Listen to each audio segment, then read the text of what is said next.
Good morning.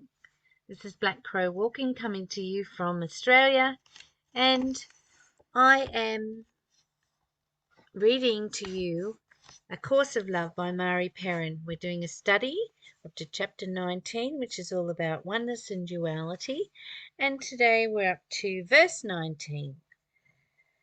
My brothers and sisters in Christ, or in love, whichever you prefer to use. I like the word love because that's what, for me, God is love. Do not become impatient now. We are on the home stretch, and all you long for is nearer than ever before. To talk of going back will undoubtedly make you feel impatient, but this is not a going back that will in any way resemble the going back that you have tried to do before. While it is,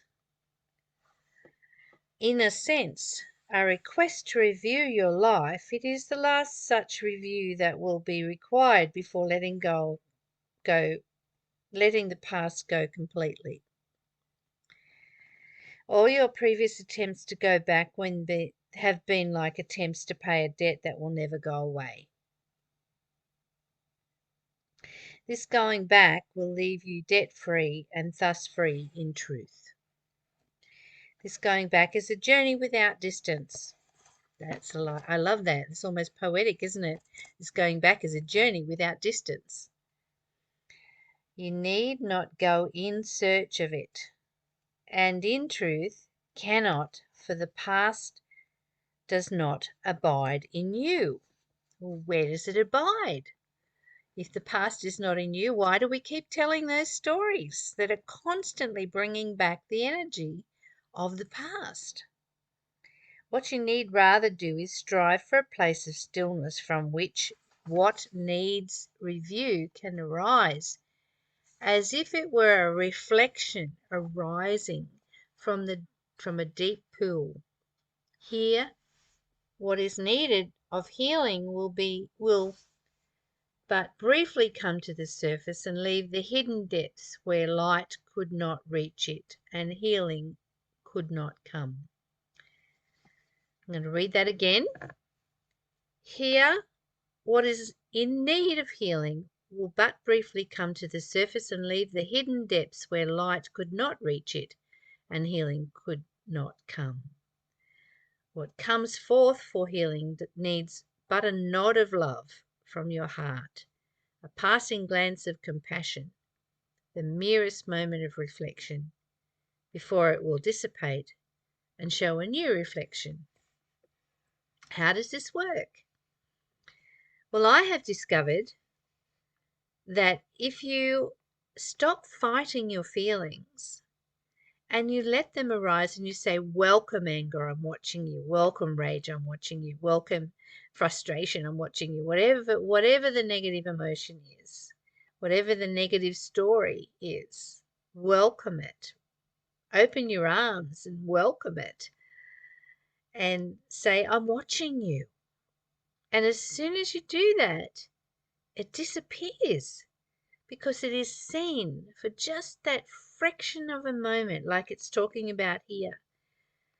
Just needs the nod of love to accept that it's there, and a passing glance of compassion, the merest moment of reflection, before it will dissipate and show a new reflection.